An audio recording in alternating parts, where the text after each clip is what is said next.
Good afternoon. Hello. How are you? Hello.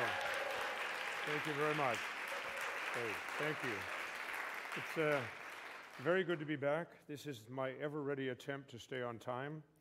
I've gotten better at it, and they've got strategic people all over the house telling me when to shut up and move on. So we have every chance of getting out of here by midnight. There are some announcements and some ideas. First and foremost, it is really terrific to be back in what seems absolutely and is so much an artistic and educational home for me over the years. I cannot tell you how thrilled we are as faculty and visitors and observers, and of course on the board, that Mr. Gandry is completing his first year here at the helm, and one feels the energy and positive abilities that he's bringing to this school, which I think is very, very, very, very important.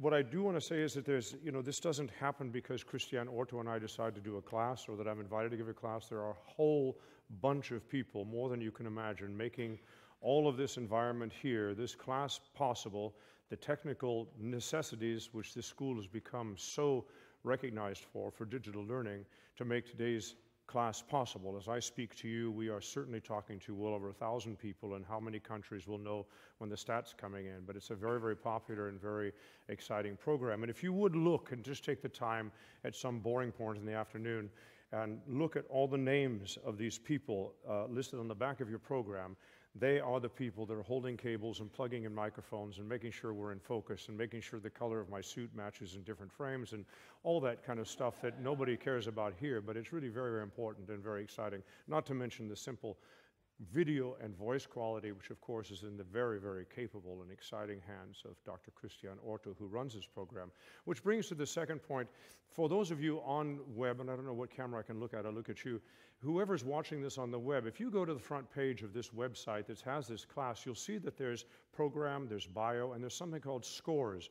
So if you'd like to, and this is really quite wonderful, the Library of Congress has, over the years, supported us very strongly in what we're doing here in the classes. So actually, they have given us, as far as possible, first editions and manuscript copies of all the scores of the pieces that will be sung here that is in their vast and very exciting collection down at the Library of Congress. Want to say thank you for your support and thank you for doing that. But if you're looking at the score online while we're working here, that is because of their generous support and their deep commitment to educational technologies, and quite frankly, specifically to the Manhattan School of Music, which is quite exciting. Which brings me to the whole YouTube issue. We have in this school, I don't even know if you know it, and certainly the people listening to us, Manhattan School of Music has been on the front edge of digital education technologies since they were even conceived. We have been doing classes like this, at this quality, and creating a library of all those classes for well over 15, nigh on 18 years now, which is very, very exciting. And this is a little bit different than some people who are very excited about what you can do on YouTube or teaching a class on Skype. Digital education technologies and the kind of program that is running almost uniquely here in Manhattan is a new classroom, is a new expansion of classroom activity that you can have here. It is like opening up the doors and windows for many people to participate in what you are sitting here and participating. Can you teach people to sing over the net? No. Can you augment one's learning process about music and singing over the net? Without question. Can you augment the educational process of serious students and serious research and serious scholarship over the net? Without question. Case in point would be the Library of Congress, who has something around 9 or 10 billion hits a year. You can go down and do primary research on the letters of Washington, on the scores of Mahler, on the letters of Jefferson. You know, the digital world is not something to be afraid of. In fact, it's something to embrace. And I'm very proud that the school embraces it so heartily. The fact that we've now opened up what has always been, we've always had a YouTube channel, we just didn't use it very much. The artifacts, digital artifacts of this school have been on our website, available for students that have participated for a long time and remain that way. I was reticent to have my classes be in a YouTube environment. I thought it should be just where students could access and have a more private relationship to a learning process. I am in some ways today, and we are acquiescing to like-minded institutions and the new wave of digital accessibility, and quite frankly, this is somewhat of a tribute and a warning to your generation, you students. You embrace social media and getting dressed in your underwear for millions of people on Facebook much more than we do. and that's probably cool. That's probably cool. But as a singer in a very, very public environment, I've been very careful that the wash you're doing here with me stays here. But we're going to open this up because people need to know what institutions of like-mindedness at this level of education, especially music education in the world of arts and humanities, are responsible for and can achieve. We have many sister and brother organizations across in other institutions, they of course remain nameless, that teach and are now exploring web and educational technologies, and quite frankly, if I may be so bold and so arrogant for us, they are trying to liken their models after what we have been doing very successfully here for 10 or 15 years. We're in a new world. We don't know what education will look like in 15 years. Unfortunately, what education looks like today is more similar to what we did 100 years ago than where we're going. You kids are in a whole different environment. Some of you sitting here have never known a world without internet or Facebook or anything else. And that's a challenge for us that are providing new services and moving forward. I'm very committed to that process. I have nothing particularly more to say about it other than we all have to learn together. We must find a way in this Facebook mentality to augment, build, support, and dedicate to the essence of correctness of education, and yet in a new learning environment.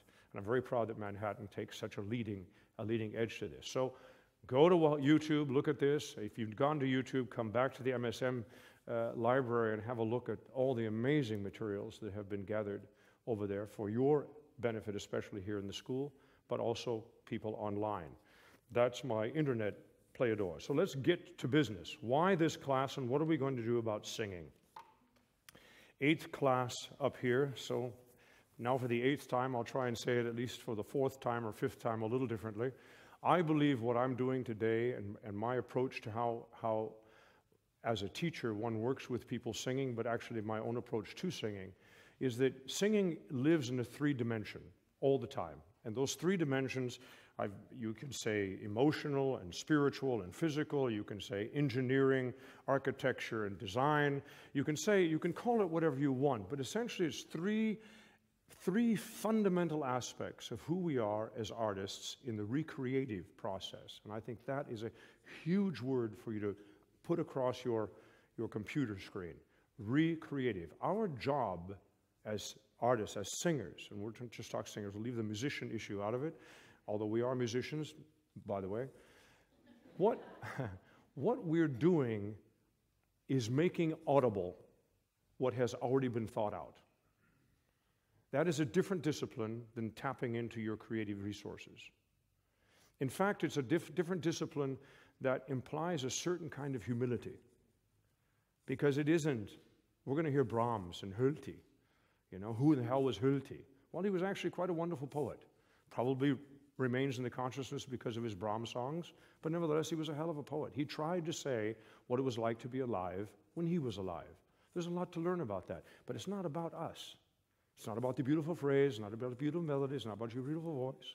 It's about making audible what inspired Brahms to turn that into one of the most iconic, beautiful songs in all of German literature, right? So, what does that mean for this 3? So we do have aspects, I think, and what I just described was sort of getting it, which I would call the spiritual. It's sort of the design element. And the next part would probably be the emotional context, or the engineering, if you will, kind of, you know, where's the poem come from, what were the people thinking, what's the language, what's the period, if it's an opera, what is the plot, what is the motivations of the characters, for me, one of the most important and interesting things about opera work is to imagine, especially the width of repertoire that I do, I always need to ask myself, what would that character never think of doing in the context of what I've got to do that night? What's the taboo world involved? Now, that question is pretty huge for the work in Mozart and pretty challenging for the world of Wozzeck. which kind of gives you a history of opera in a nutshell. Boom.